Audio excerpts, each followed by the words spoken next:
সুপ্রিয় দর্শক, প্রিয় ভিউয়ার্স, আমরা শিখতেছি মাইক্রোসফট এক্সেলের মাস্টারিং এক্সেল, অর্থাৎ গার্মেন্টস, টেক্সটাইল, নিটিং, ডাইং, মার্চেন্টাইজের সবচেয়ে কার্যকরী উপায় আইইপি অডিট টিউটোরিয়াল।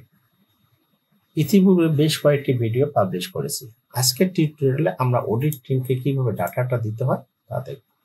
তাহলে চলুন শুরু করি। শুরু করার আগে আপনাদের কাছে একটা রিকোয়েস্ট, প্লিজ আমার চ্যানেলটি সাবস্ক্রাইব করবেন এবং পাশে থাকা বেল আইকনটি অন করবেন। ইতিপূর্বে যারা সাবস্ক্রাইব করেছেন তাদেরকে অসংখ্য ধন্যবাদ। তাহলে চলুন ভিডিওটা শুরু করি।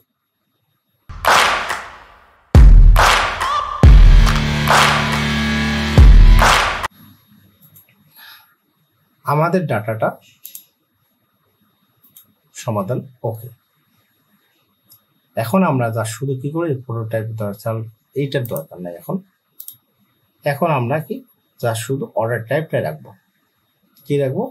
আর এই অর্ডার টাইপটা, অর্থাৎ সেন্সেবলটা বাদ দিলাম। তাহলে আমরা দেখেন আমাদের যে ভ্যালু আছে এটাও আমাদের জানুয়ারিতে যা প্রোডাকশন আছে তাও দিতে পারি। এটাও দরকার নেই আপাতত আমাদের এটা দরকার নেই, মানটা আমার দরকার নেই। সরি, মান না দিলে হবে না, কিন্তু এটা দরকার নেই। আমরা আপাতত এটা তুলে দিচ্ছি, কারণ এটা প্রোডাকশনটা আমরা জানি, তাই তো। এবং একটা বর্ডার দিই। এখন আমরা কি করলাম, আমাদের যে মানটা আছে, অডিট টিমে যে মানটা আছে, সেই মানটা আমরা এখানে বসে দিচ্ছি। ইতিপূর্বে আমরা বসে দিচ্ছি, আমি তখনই বলছিলাম যে এই মানটা কিভাবে আসছে তা তৈরি করে দেখাবো। তাহলে আমরা ওই স্যাম্পল অনুযায়ী দেখুন, আমাদের এখানকার স্যাম্পল অনুযায়ী সেল স্যাম্পল কত হবে, R&D স্যাম্পল কত হবে, আমরা প্রতি মাসে দিচ্ছি, জানুয়ারিতে যা আছে দিয়ে দিচ্ছি। ঠিক আছে, এইভাবে আমরা প্রতিটা মান্থ আবার মান্থ দিয়ে দিচ্ছিলাম। ঠিক আছে, তাহলে আমাদের আর ডাটার কোনো সমস্যা নেই। আপনাদের যদি বুঝতে কোনো সমস্যা থাকে তাহলে অবশ্যই আমার চ্যানেলটিতে সাবস্ক্রাইব করে আমার ফেসবুক পেজ তুষির এমটেক এখানেও কমেন্ট করে জানাতে পারেন, এবং প্রতিটি উত্তর যথাযথভাবে দেওয়ার চেষ্টা করতেছি। এখন তো আর আমাদের কোনো সমস্যা নেই। এখন অডিট রিপোর্ট পারফেক্টলি আপনি আপনার বসকে বা স্যারকে দিতে পারেন।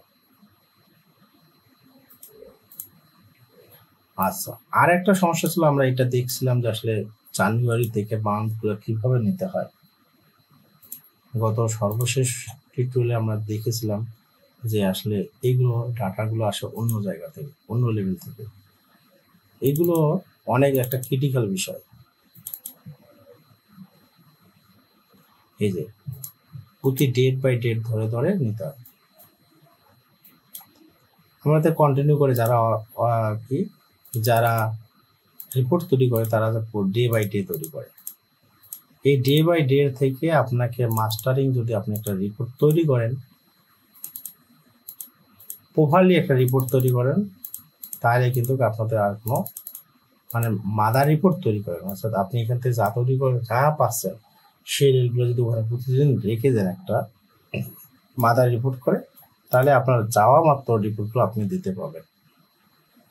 এই জন্য একজন রিপোর্টার অর্থাৎ ডাটা এন্ট্রির মেইন কাজ হচ্ছে প্রতিটা রিপোর্ট ডে বাই ডে রাখবেন। তো এটা কস্টিংয়ের জন্য করতেছেন। এরপরে আপনাকে মান্থ ওয়াইজ ডাটাটা শিডিউল অনুযায়ী মাদার রিপোর্ট তৈরি করে রাখাটা অতি উত্তম। কারণ কি, যে কোনো সময় যে কোনোভাবে রিপোর্ট চাইতে পারে আপনার বস বা স্যার।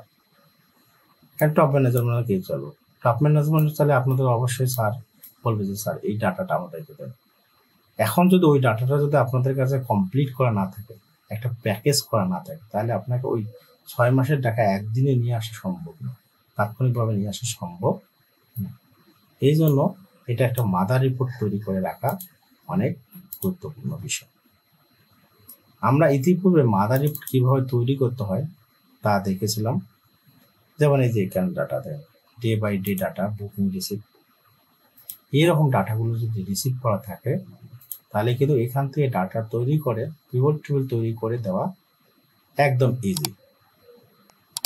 এই জন্য আইইপিটা এত গুরুত্বপূর্ণ, কারণ এখানে সব প্ল্যান তৈরি করা থাকে।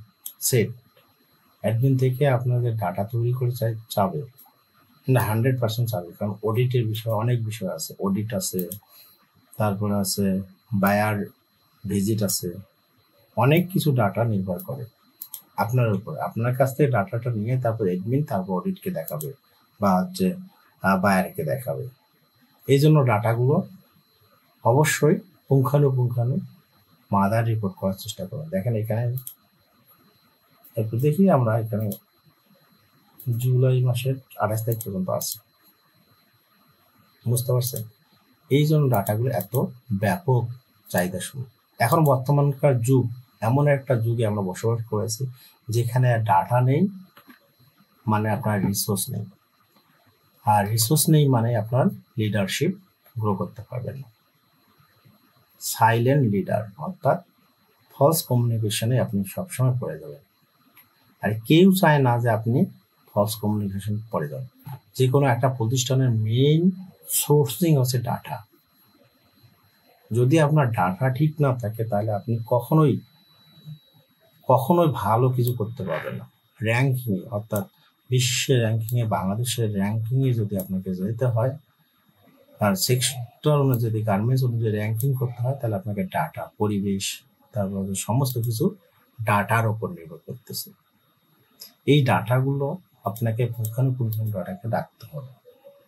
আজ এ পর্যন্তই, এই অনেক কিছু বলে ফেললাম। যদি কোনো ভুল ত্রুটি হয় তাহলে ক্ষমাসুন্দর দৃষ্টিতে দেখবেন। আর আপনাদের কাছে একটা রিকোয়েস্ট, প্লিজ আমার চ্যানেলটি সাবস্ক্রাইব করতে ভুলবেন না। আপনাদের অনুপ্রেরণায় প্রতিটি ভিডিও সুন্দর করে দেওয়ার চেষ্টা করব। যদি ভিডিওগুলো ভালো লাগে লাইক, কমেন্ট, শেয়ার অবশ্যই করবে। তাহলে আজ এ পর্যন্তই। ভালো থাকুন, সুস্থ থাকুন। আল্লাহ হাফেজ।